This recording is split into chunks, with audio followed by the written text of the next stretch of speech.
ए भैया दुनिया में सब कुछ करियो मगर रूपे में लड़की से प्यार मत करियो।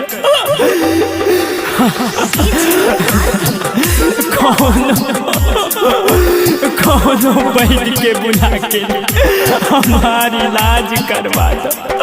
हम बिक गए भानी प्यार में। के दबैया हो भैया मिले न कतहु,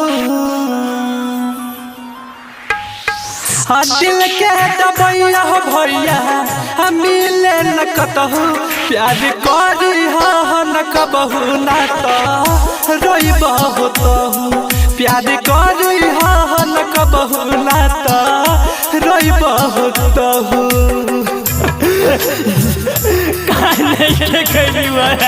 के चक्कर में बाप के 2 बीघा जमीन रहे 15 कट्ठा सेल हो गई।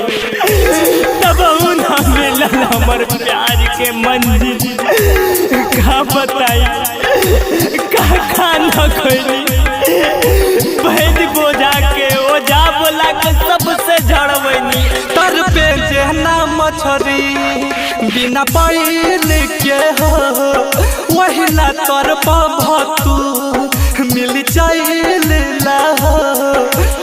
हे मंटू भैया तर पे जेना मछरी बिना पैन के हो वही ना तर तू मिल चैन ना हो। वही ना तर भतू मिल चैन न हो। बीतल समय हो भैया लौटी है नया बहू। प्यार करी न कबहू ना तो रोइबहु तहु। प्यार करी न कबहू ना तो रोइबहु तहु। का बताई ना घर के बनी ना घाट के शराब हमर सारा फल गई।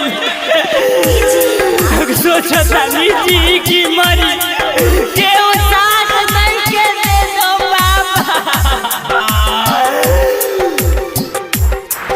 जैसे भइल नीतीश निगम के हाल न हो कहे सुमित न रहब खुशहाल न हो।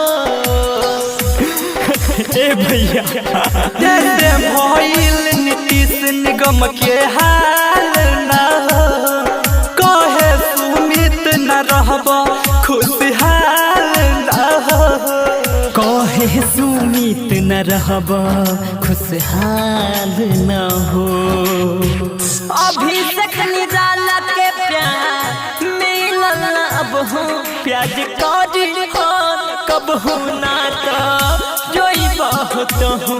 प्याज करी न तहु ना तो जोइबहु तहु।